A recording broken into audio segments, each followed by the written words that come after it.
Welcome, everyone. I'm Ivy Rivera. So today is psychology, therapy, and spirituality. What I want everyone to understand is that you really can't have one without the other. They are intertwined. As much as the medical, scientific, therapeutic community would like to tell us that these are completely different things, we do see that people cannot evolve and get healthy, whether it be physically, mentally, or spiritually, until they accept that these are actually connected. And I do want you guys to consider a couple things before we go forward. If you've been put in an unfortunate circumstance because your therapist or your psychiatrist or your doctor was ignorant to your intuitive intelligence or your spirituality, okay, even your religious beliefs, whatever it is, if they have mislabeled you, misinformed you, misdiagnosed you, prescribed medication and medicated you, and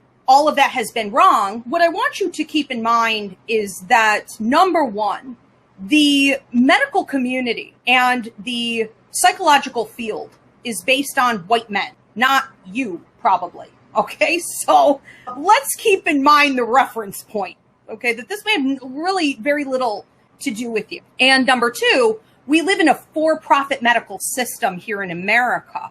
And so they're making money keeping you sick. They get rich off of your dysfunction.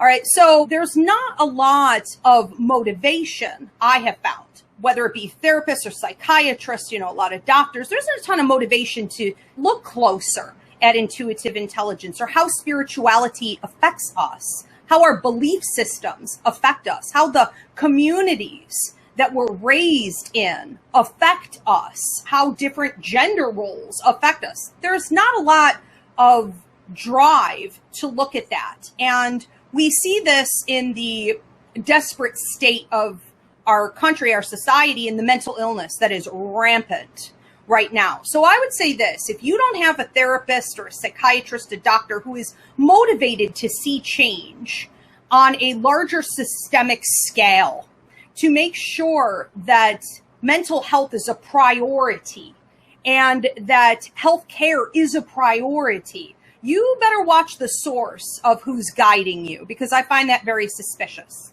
Okay, if they're not driven to see change there, then they could just be driven by their pocketbook, and they're getting paid very handsomely for your circumstance. So one of the things that I wanted to touch on here straight away is that I have walked the walk. I do have a lot of concern for what I see in the medical field, big pharma, psychological field. Not to say that it's all inaccurate. I'm huge, grateful believer, science, medical advancements. Thank God we have this. I absolutely believe in science. I also believe that we should not stop with what we think we already know definitively. I think that part of science is consistently searching for more and factoring in other things. And what I feel is a complete breakdown of the system in general, a stagnancy that has stayed the way it is because it is profitable for those on top. And it continues to abuse those under the boot,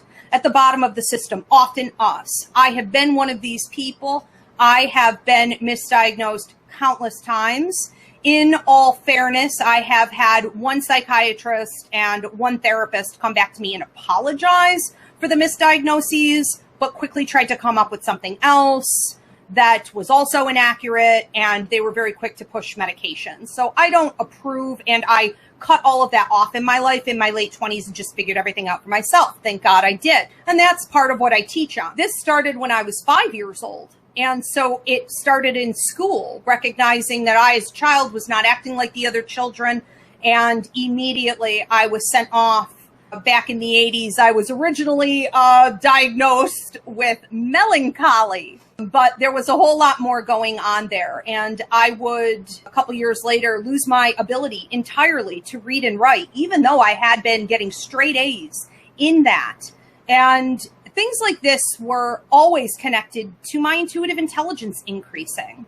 And we see consistently that doctors are all too quick and therapists are all too quick to slap a diagnosis on, even though it doesn't match everything in the categories of symptoms. They will often do that. And then you end up, I personally have been made worse by medications or believing in that diagnoses. And while some were pretty quick to admit that they made a mistake, others were not. And it's a good thing I got myself out of that jam. And so while I am not here to prescribe or diagnose, I really do beg of all of you to take a very close look at how well your diagnoses are fitting and working and how well that medication is working for you. And to keep in mind that what they want to do is to separate our intuitive intelligence, our spirituality from the, medical sciences, the therapeutic world. And we really can't do that.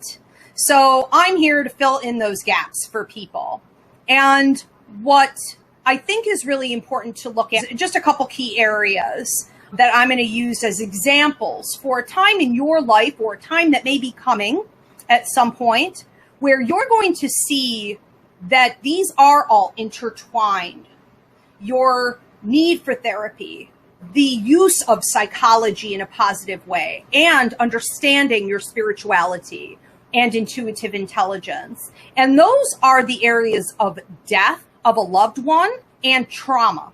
When someone close to you passes away, you are automatically triggered into what some may call kundalini or an awakening. You may start to receive downloads. I have other videos on all of that here on YouTube you could check out. I'm not going to get into it today. But you are essentially woke. And when you become woke, your intuitive intelligence increases in 3 key areas: psychic, mediumistic, and empathic. Empathic meaning that you're reading energy off of other people, emotions off of other people, off of atmospheres, off of objects. So it's essentially energy absorption from the information around you. When we talk about psychic ability, we're talking about clairvoyance. We're talking about the ability to see the past, the present, the future with accuracy. And a lot of people have something called messenger of death syndrome, which means that you can predict tragedy and death and illness, and it can make you very paranoid and guilt-ridden to know these things before they happen. Okay? It can also make you very in tune to something called medical intuitive, where you can see what people have going on physically that is going to harm them, and you may also feel inclined to want to help them. So that could be a very heavy energy, right? Psychic ability at its base is about negativity, toxicity, human emotion, and anything dynamic, winning the lottery, having a baby, big change. So it's a lot. Overwhelming. Then we have mediumistic abilities, which is communication with the spirit world.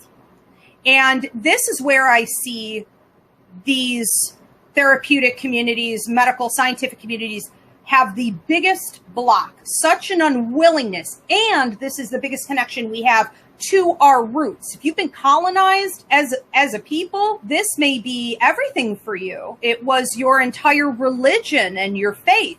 So spirituality, in this sense, connecting with the ancestors, connecting with our spirit guides, connecting even with like angels and God and everything is so cut off from that field, from those fields of science. They don't want to hear or talk anything about it.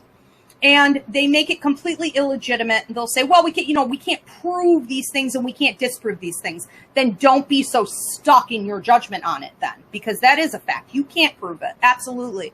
So what we see here is that with mediumistic ability, whether the individual who has suffered through the loss of a loved one is going through this intuitive increase, whether they want it or not, whether they've invited it or asked for it or not, mediumistic abilities are going to increase.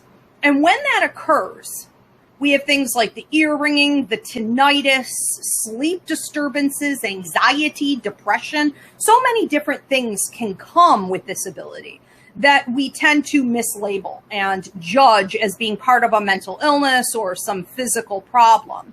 And we need to understand that mediumship is not really always a choice that we make.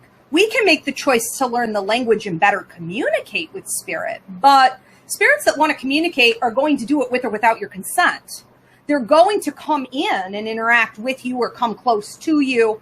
And if you are uneducated and oblivious to it, you're just going to have all the physical, mental, and emotional reactions to it. Okay, so one of the things that we've seen a lot in the world, internationally, because of the pandemic, is a huge increase in empathic ability. And COVID-19 has threatened every individual on the planet with the possibility of death. And so in a way, we're all experiencing death right now and an increase. This is the root cause of the awakening that we're talking about all the time. Another area that I want you guys to examine today is trauma. I don't hear nearly enough therapists talking about, some of them will sneak in for my classes and do it behind the scenes.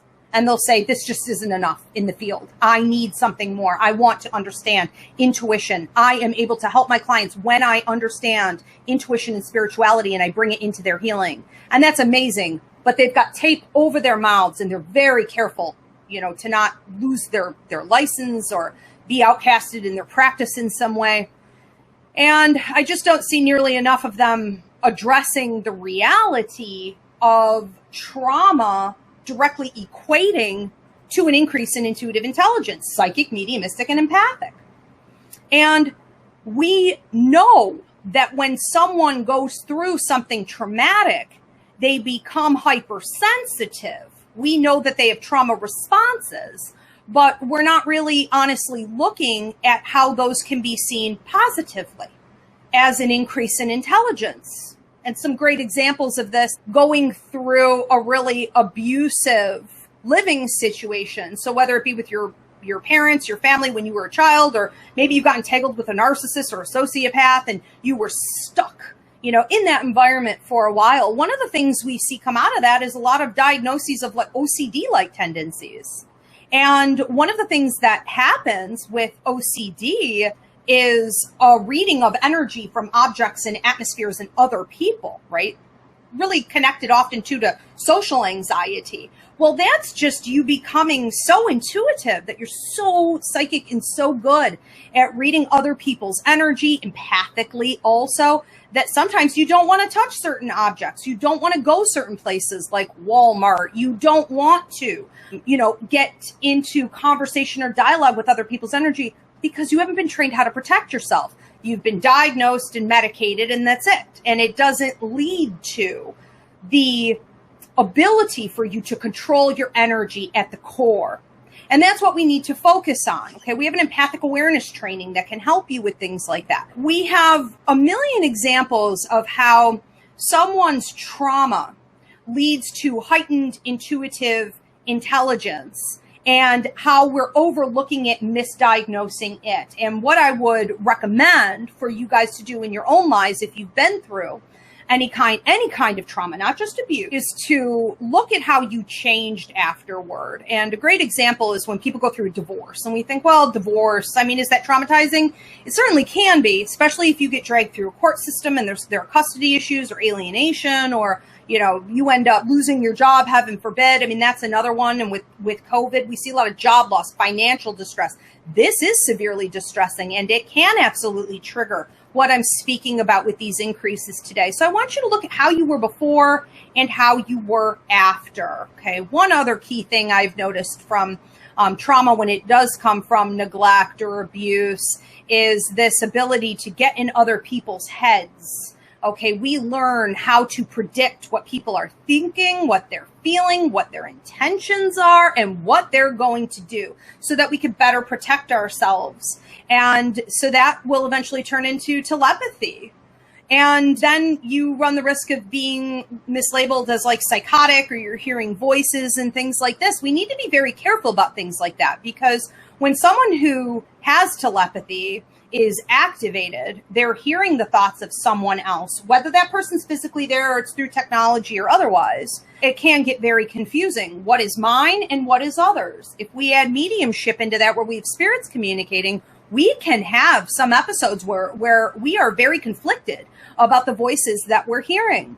So we want to be careful and journal our experiences out over the course of time. Oh, I was recently really disappointed when I was following a therapist. I actually thought maybe I could try to, open up my mind that someone in this field is, doing the right thing. And so I started watching this man on YouTube. And what I really appreciated about him was that he spoke about being more open-minded, and the categorizations that are typically seen as Bible law, are fluid in a lot of ways and should be seen as fluid. And he was a huge advocate for reforming the prison system and prisoners and the things that they often go through that lead them there, and people with disabilities. And, he was very mindful in so many different areas. And then his channel blew up on YouTube, and I was really supportive of him.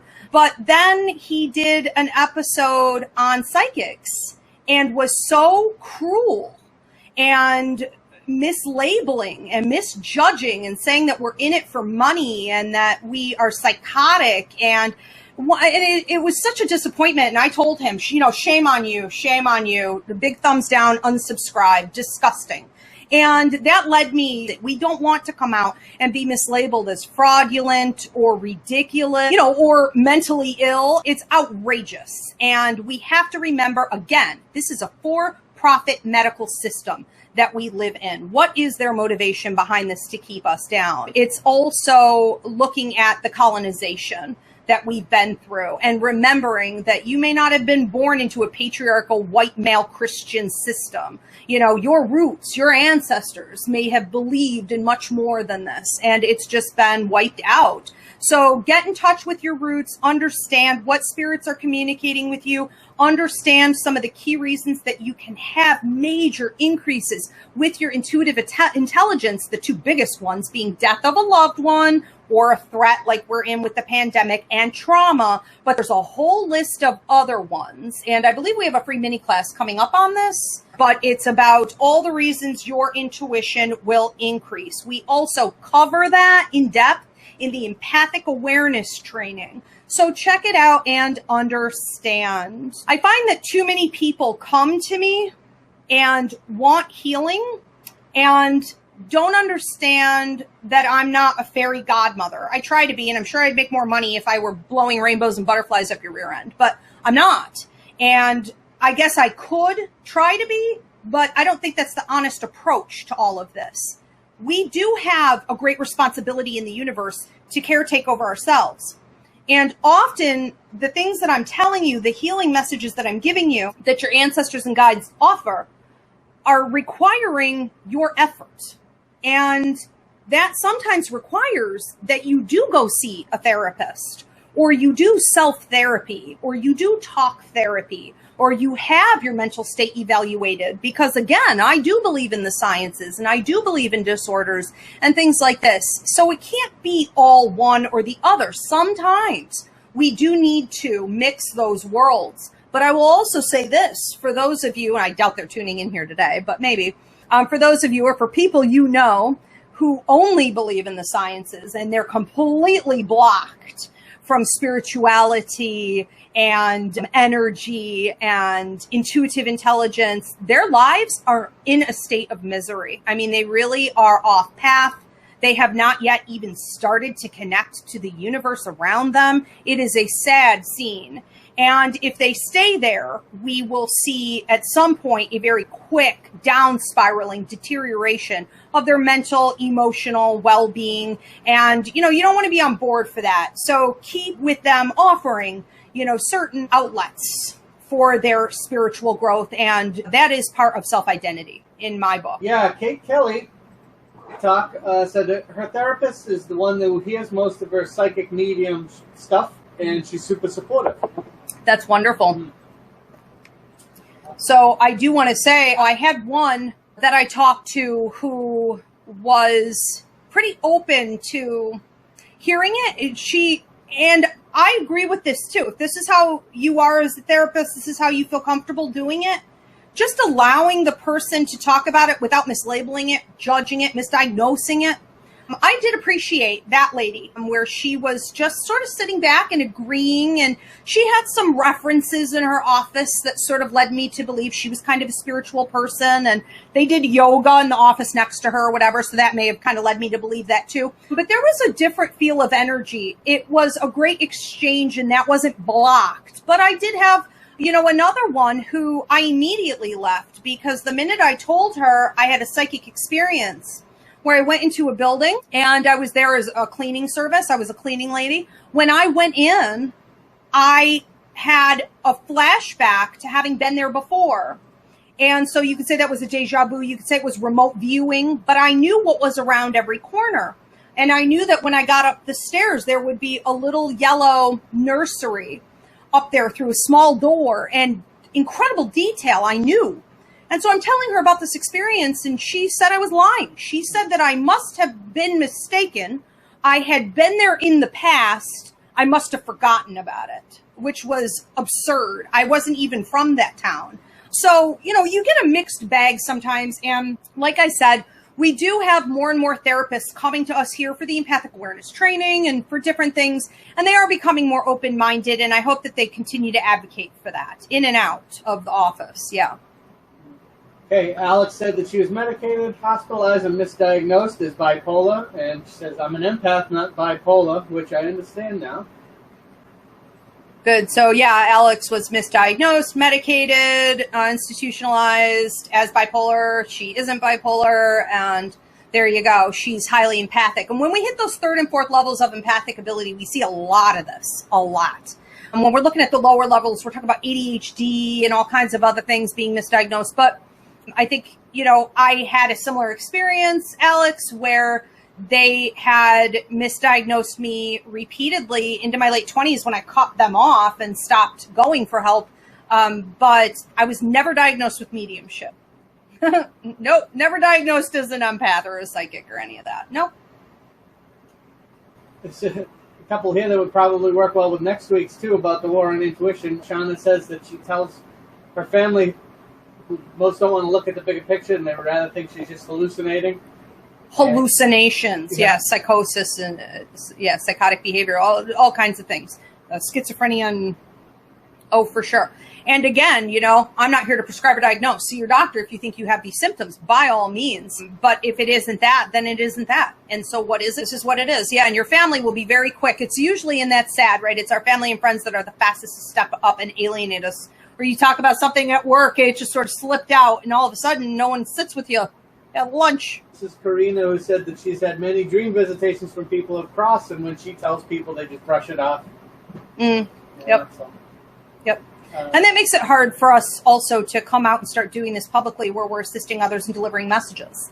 We don't have to pull Long Island mediums and tell everybody in public and put them on the spot and make it awkward and weird. We don't have to do that. Not that I disagree with her in any way. I love what she does, and she's been a great advocate for us.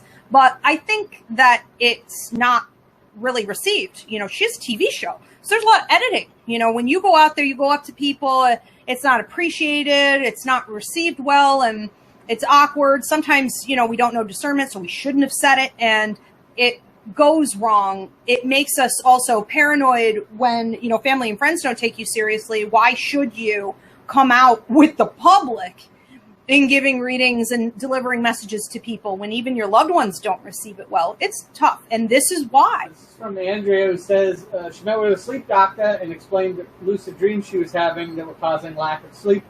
And he asked if she could control the dreams, and she said yes. He said, oh, you're one of those people, like she was a freak. Any thoughts on that?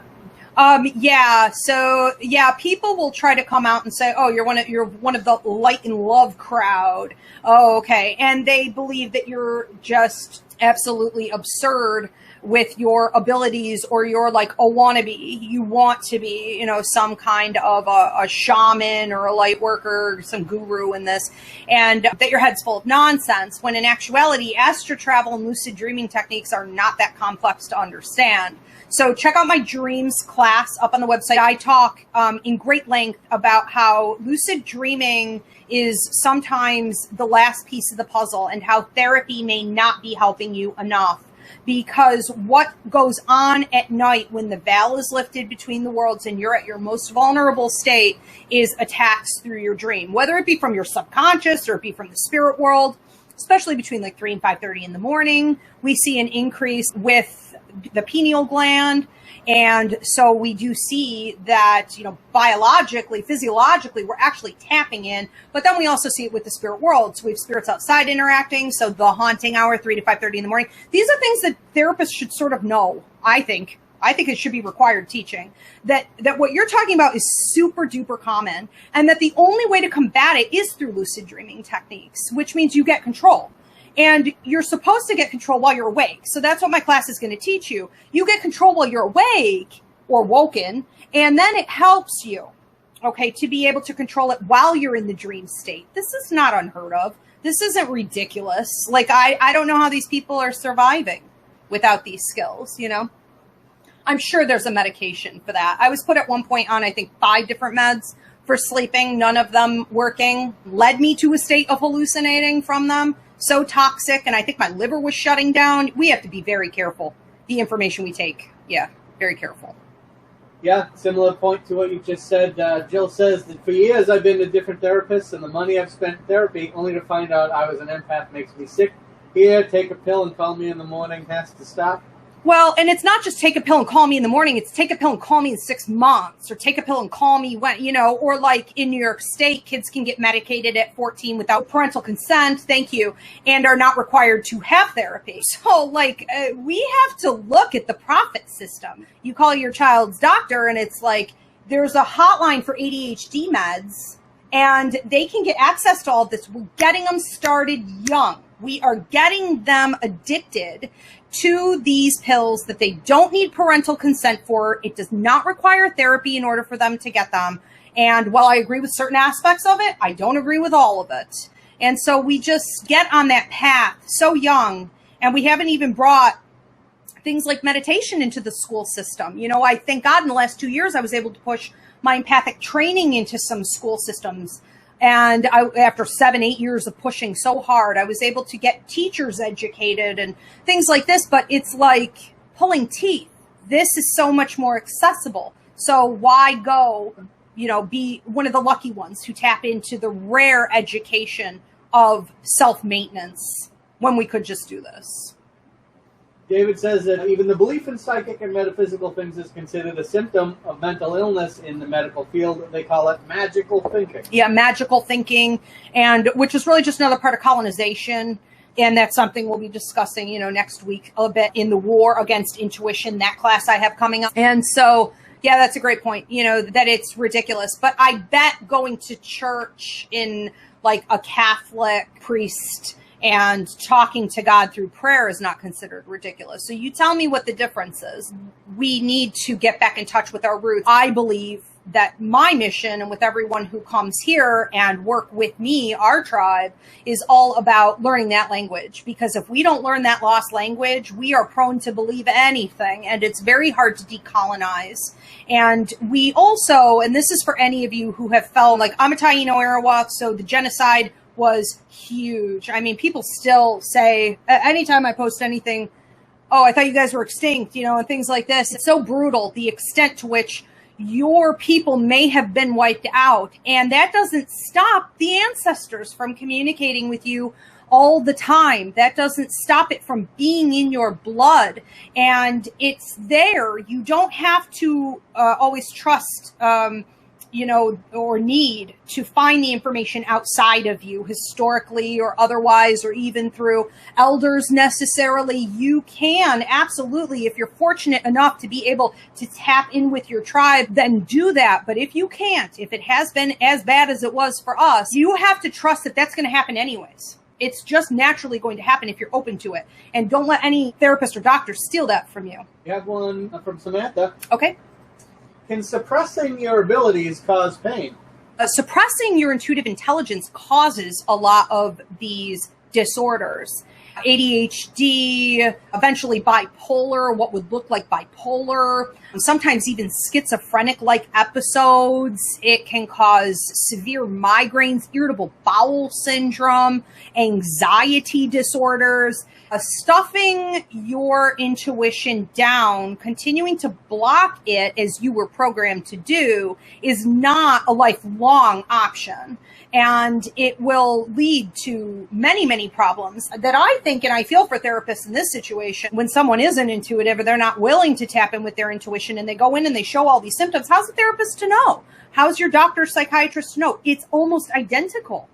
And so it is very confusing. But at some point you have picked up on the programming from the church, who says it's a sin and you're going to hell if you entertain it, and the school, who tells you to be logical and to never talk about this publicly, that they'll send you to the doctor, the school nurse, send notes home to your parents, making you look ridiculous. Your parents who have told you there are no ghosts in the closet, there are no monsters under the bed. Don't talk that way. Don't talk to your imaginary friend in public. This is embarrassing. You're 5 years old. Stop it. I mean, we could go on and on and on here today about the ways that you've been programmed. And what you really need to do is to understand that every single time that happened to you, you eventually adopted it as your own practice of confinement, and it is the biggest detachment that you can have to your intuitive intelligence. And as that intelligence increases, it's almost like your body's on overload, and it absolutely leads to what would look like these disorders, or actually becomes these disorders. Thank you, Polly. Thank you, Spirit. Have a great night.